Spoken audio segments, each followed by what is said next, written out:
Hello everyone. Welcome to the lecture for the course Applied Thermodynamics. We'll continue with the steam generators and today we will go for performance of boilers. Myself Sumit Bardia, Assistant Professor, Department of Mechanical Engineering, Sharad Institute of Technology, College of Engineering at Rao.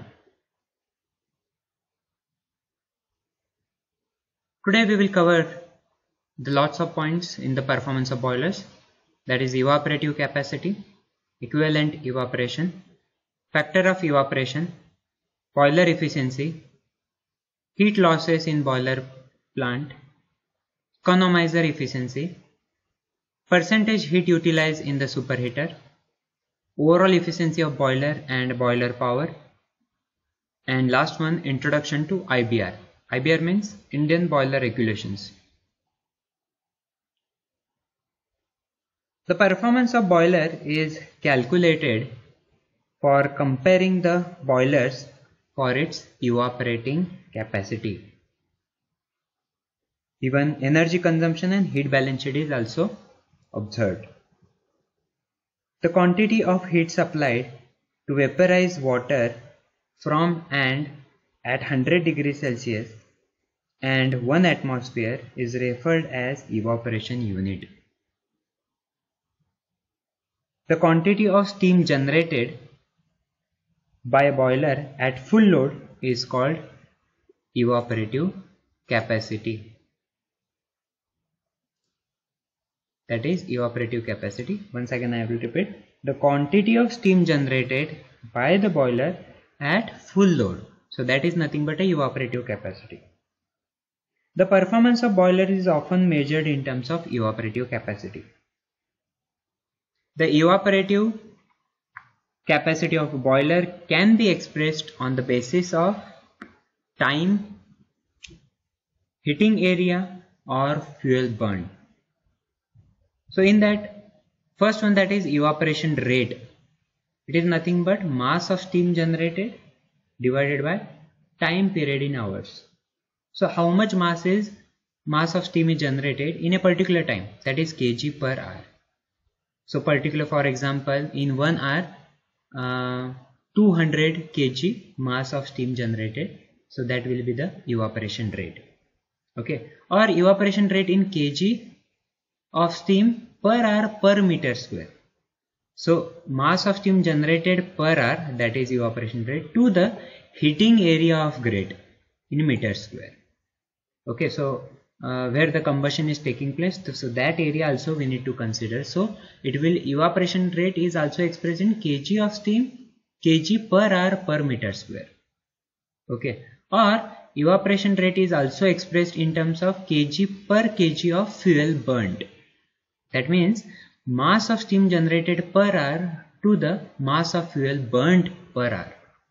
So how much fuel is burned in per hour and how much mass of steam generated in 1 hour, so that will be evaporation rate kg per kg of fuel. Okay, so in these three ways we can express our evaporative capacity. Next slide is about the equivalent evaporation.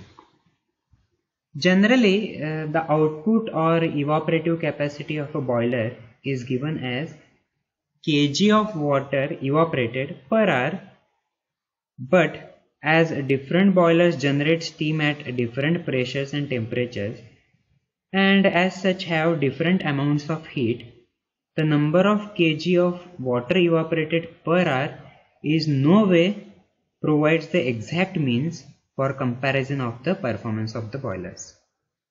Hence, to compare the evaporative capacity or performance of different boilers working under different conditions, it becomes imperative to provide a common base so that water be supposed to be evaporated under standard conditions. The standard conditions adopted are temperature of feed water 100 degrees Celsius and converted into dry and saturated steam at 100 degrees Celsius.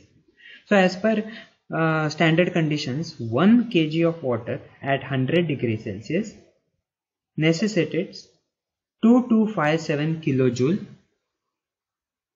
that means 539 kilocalories in MKS unit to get converted to steam at 100 degrees Celsius. Okay, so thus the equivalent evaporation may be defined as the amount of water evaporated from water at 100 degrees Celsius to dry and saturated steam at 100 degrees Celsius. So that is equivalent evaporation. Now here consider a boiler generating mA kg of steam per hour at a pressure of P and temperature T, and enthalpy H, enthalpy of steam per kg under generating conditions. So H equal to, we know that HF plus HFG, dry saturated steam at pressure P. If wet steam is there, so you need to consider H equal to HF plus X HFG, where X is dryness fraction at pressure P.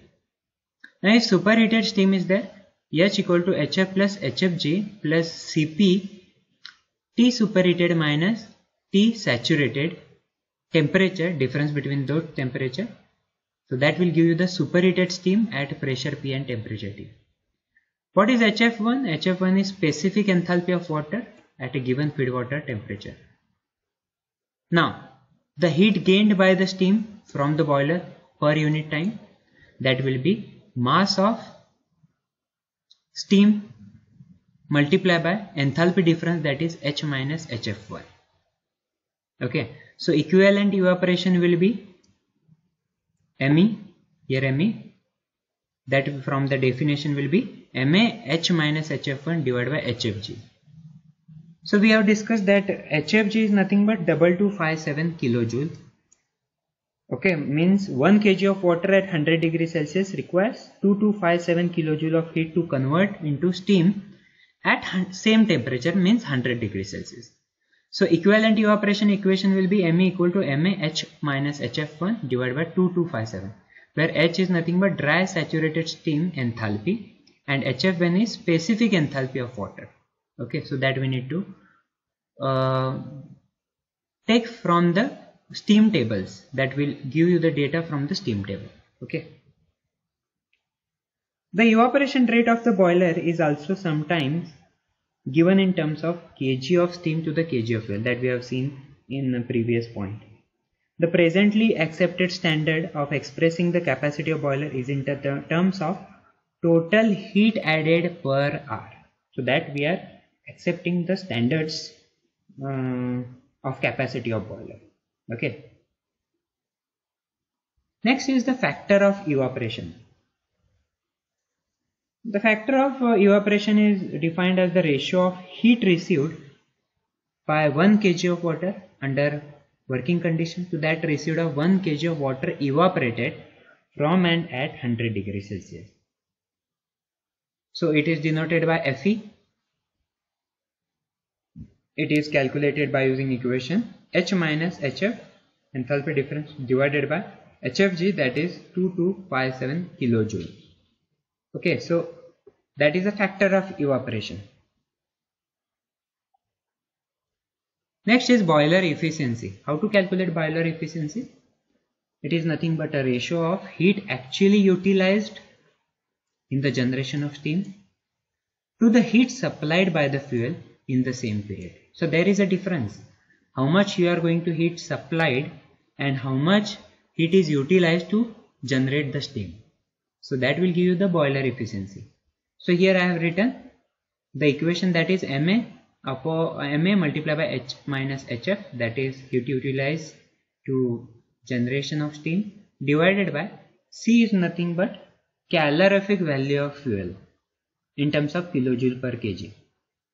Okay, here MA you need to know that it is a mass of water actually evaporated into steam per kg of fuel at a particular working pressure. If the boiler, economizer and superheater are considered as a single unit, then the boiler efficiency is termed as overall efficiency of the boiler plant. So if you are considering economizer, boiler and superheater together, it becomes overall efficiency. If we don't have the economizer, superheater, then it is considered as a boiler efficiency only. So which are the factors on which the boiler efficiency depends? There are two factors available, that is fixed factors and variable factors. In the fixed factors, The boiler design, that is coming under fixed factor. It includes the arrangement and effectiveness of heating surfaces, the shape and volume of the furnace, arrangement of the flues, arrangement of steam and water circulation. So these are the fixed factors in the boiler design. Another fixed factor is heat recovery equipment. It includes the economizer, superheater, air preheater and feed water heater. So that is heat recovery equipment. Again, that is fixed factor on which the boiler efficiency depends. Third fixed factor is built-in losses. It includes the heat transfer properties of the setting and the construction materials, flue gas and ash heat losses. So that is also a fixed factors. Next fixed factor, rated rate of firing, furnace volume and heating surface. And the last one is properties and characteristics of the fuel burn. So these are the 5 fixed factors we need to consider, or it will affect on the boiler efficiency. Now second category is variable factors. Which are those? Now actual firing rate. Now actual firing rate again varies with respect to certain conditions. Fuel conditions, as it is fired, which conditions you are firing the fuel. The condition of heat absorbing surfaces, whether it is new or old heat absorbing surfaces.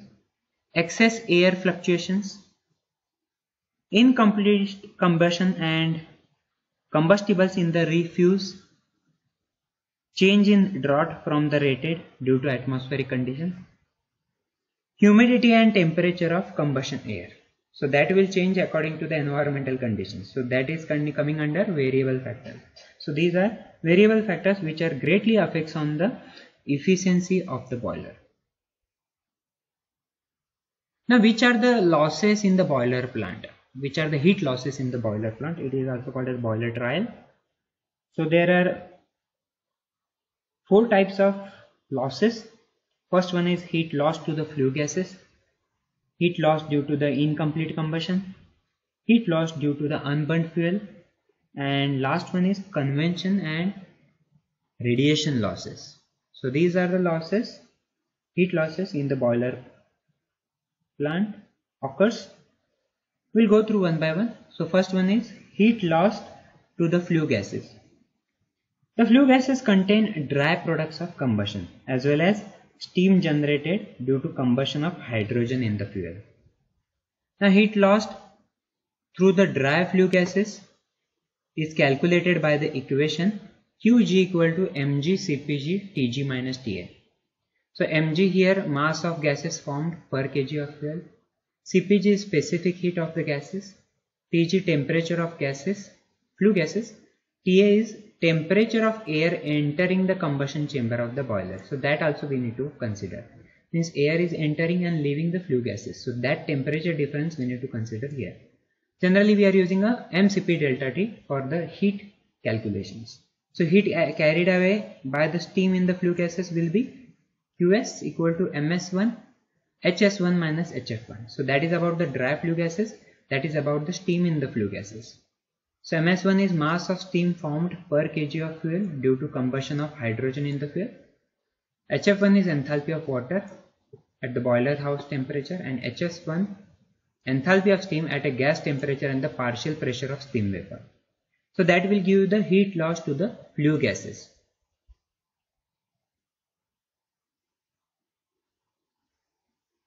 Now second category is heat loss due to the incomplete combustion.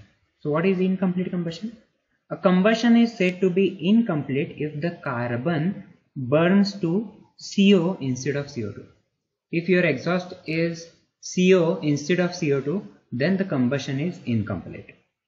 1 kg of carbon releases 10,120 kilojoule of heat if it burns to the CO, whereas it can release 33800, that is 33,800 kilojoule per kg if it burns to the CO2. So that you need to remember. Then the heat loss due to incomplete combustion will be then 1 kg of steam, 1 kg of carbon, 33,800 minus 10,120. So 23,680 will be the heat loss due to the incomplete combustion, that is huge. Okay, so we need to avoid CO should be released to the flue gases. So if CO is present in the flue gas, it indicates that combustion is incomplete. If the percentage of CO and CO2 in the flue gases by volumes are known, then the carbon burned to CO instead of CO2 per kg will be calculated by mass of carbon burned to CO is CO multiplied by C divided by CO2 plus CO, where CO and CO2 are expressed in terms of percent by volume in the flue gases, and C is a fraction of carbon in 1 kg of fuel. How much percentage of carbon present in the fuel, 1 kg of fuel. So heat loss due to incomplete combustion of carbon per kg of fuel will be CO multiplied by C divided by CO2 plus CO multiplied by 23680 kilojoule per kg of fuel. Okay, so that will give the heat loss. Third category is heat loss due to unburnt fuel. If suppose MF1 is a mass of unburnt fuel per kg of fuel used and C is calorific value of fuel, then the heat loss due to unburnt fuel will be MF into CV. Q equal to MF1 multiplied by CV, or C, that is calorific value of the fuel. Okay, so in case of solid fuel, this loss cannot be completely avoided. Okay, that will be there. The last loss is due to the convection and radiation losses. As the hot surfaces of the boiler are exposed to the atmosphere, therefore heat is lost to the atmosphere by convection and radiations. The loss of heat due to convection and radiation losses will be calculated by heat released per kg of fuel, that is heat supplied or heat released by the combustion of 1 kg of fuel, minus total heat losses. So that we are already discussed in the last slides, that the total losses you need to add up, and how much heat is supplied minus that total of heat losses will give you the convection and radiation loss. Okay, so that is we are calling as unaccounted heat. We can't account it how much it is loss due to convection and radiation losses. So these losses can be reduced by providing heat insulation on the boiler surface. So we are using the POP for it for insulation purpose of the boiler. So that will reduce the losses. Okay. So these are the heat losses in the boiler plant. We have seen these 4 cases. Next is the economizer efficiency. Economizer is an accessory for the boiler. It is defined as the ratio of heat absorbed or utilized by the feed water in the economizer to the heat available to the flue gases in the economizer. So efficiency of economizer, if we want to calculate the economizer efficiency, we need to find out plus heat absorbed by the feed water. Okay, heat utilized in the economizer and to the heat available of the flue gases. So that will give the economizer efficiency. More often it is necessary to obtain the percentage heat utilized in an economizer rather than the economizer efficiency. The percentage heat utilized in the economizer is defined as the ratio of heat absorbed by the feed water to the heat liberated by the combustion of fuel. Okay, so here it is written percent heat utilized in the economizer, that is heat utilized in economizer to the heat liberated by the combustion of fuel. So heat utilized we have calculated, that is ms multiplied by delta H, or can consider the different also. Notations are different according to the books used. Feed water divided by mf into Cv, that we have already seen. So that will give you the percent heat utilized in the economizer. Now similarly, percentage heat utilized in the superheater also. Previously we have seen the percent utilized in the economizer, now in the superheater. Similarly, the percentage heat utilized in the superheater is defined as the ratio of heat absorbed by the steam in the superheater for its superheating to the heat liberated by the combustion of fuel. So here again the mass into enthalpy difference. Ms is nothing but rate of mass of steam generation multiplied by enthalpy difference, enthalpy of superheated steam minus enthalpy of steam entering into the superheater divided by Mf into Cv. Mf is rate of mass of fuel firing and calorific value. So here it will rewrite as enthalpy of superheater minus enthalpy of steam generated divided by calorific value. That will be okay. So enthalpy of superheater is calculated by Hg plus Cps T superheated minus T saturated. That you will get from the steam table. So you can easily calculate percent heat utilized in the superheater. Now next point is about the overall efficiency and boiler power. We have already discussed that overall efficiency of boiler is calculated when the accessories are used such as superheater, economizer, air preheater, feed water heater. Then you need to go for overall efficiency. That is nothing but heat utilized in the boiler plant to the heat produced by the burning of fuel. So how much heat is utilized in boiler and how much it is produced by the burning of fuel. That will give the overall efficiency. Boiler power is nothing but equivalent evaporation from and at 100 degrees Celsius per hour to the 21296. So as per ASME it is expressed. Okay.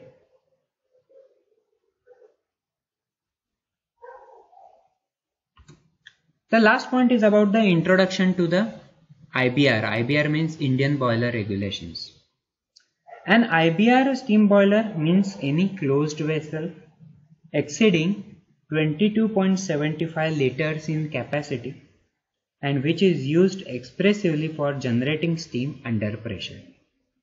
It includes any mounting or other fitting attached to such a vessel which is wholly or partly under pressure when the steam is shut off. The Indian Boiler Regulations Act 1923 by the Government of India was enacted to consolidate and amend the law relating to steam boilers. The main features of Indian Boiler Regulations are here listed. Those regulations are listed here in the slide. First one is the boiler should be operated after it has been registered with the Chief Inspector of the boiler. So you need to operate with the permission of Chief Inspector, which is officially registered. Next is the maximum working pressure of the boiler has to be determined by the boiler inspector. In any circumstances, the operator should not run the boiler above this pressure. Okay, so that is the maximum working pressure given by the boiler inspector. It should not run above this pressure. Now in case of any accident, the boiler owner should submit a report containing full detail of nature and cause of accident within 24 hours of occurrence of the accident. The rules and regulations, procedure for registration, inspection, decision upon maximum working pressure and other conditions are etc. are subjected to revision by the central board under the control of Government of India. Any violation of any law in a Boiler Act is liable to prosecution and punishment with fine. So these rules has to follow by the boiler owner according to the IBR law. Okay, that's it about the boiler performance, and we will continue with the next chapter under the applied thermodynamics subject. Thank you.